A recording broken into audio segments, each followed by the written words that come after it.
Untuk pertama kalinya dalam sejarah, hujan turun di lapisan es Greenland, tapi bukan hujan salju, melainkan air.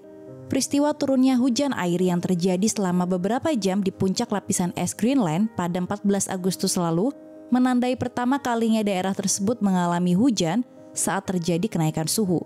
Tak hanya itu, kenaikan suhu saat itu pun mencapai 18 derajat lebih tinggi daripada suhu rata-rata di beberapa tempat lain di sekitarnya. Padahal, suhu di lapisan es biasanya jauh di bawah titik beku, sehingga peristiwa ini menunjukkan bahwa bumi kita bukan lagi mengalami perubahan iklim, tapi lebih parah, krisis iklim. CNN melaporkan suhu di puncak Greenland mengalami kenaikan di atas titik beku selama beberapa hari terakhir. Peningkatan suhu ini terjadi untuk yang ketiga kalinya dalam waktu kurang dari 1 dekade. Udara hangat akhirnya memicu peristiwa hujan langka sepanjang hari yang menurunkan air dengan total sekitar 7 miliar ton ke atas lapisan es. Menurut data dari National Snow and Ice Data Center atau NSIDC, itu adalah curah hujan terbesar di lapisan es Greenland sejak pencatatan pertama dilakukan di tahun 1950 silam. Sedangkan jumlah massa es yang hilang sehari setelah hujan turun adalah 7 kali lebih tinggi daripada rata-rata harian di sepanjang tahun ini. Seorang peneliti senior di NSIDC di University of Colorado, Ted Scambos, mengatakan bahwa ini adalah bukti Greenland memanas dengan cepat.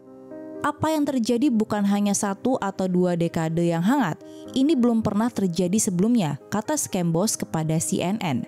Sementara itu, para ilmuwan biasanya mengamati cuaca Arktik dan perubahan es dari sebuah stasiun bernama The National Science Foundation's Summit Station. Jennifer Mercer, seorang petugas untuk Office Polar Programs di stasiun itu, mengatakan bahwa perubahan cuaca, pencairan es, angin kencang, dan hujan air yang terjadi selama 1 dekade terakhir di daerah itu bukanlah hal yang normal. Menurutnya, hujan air akan memiliki dampak yang bertahan lama pada salju, seperti meninggalkan kerak es yang bisa menyerap lebih banyak energi dari matahari. Kerak es ini juga bisa menjadi penghalang dan mencegah mengalirnya air lelehan ke bawah yang kemudian akan membanjiri permukaan lapisan es. Sebuah studi yang dilakukan oleh sekelompok peneliti di Inggris dan telah diterbitkan di jurnal The Cryosphere menunjukkan bahwa bumi telah kehilangan 28 triliun es sejak tahun 1994 yang sebagian besar terjadi di Antartika dan Greenland. Pada Juli tahun ini misalnya, lapisan es Greenland telah kehilangan lebih dari 8,5 miliar ton massa permukaannya hanya dalam waktu 1 hari.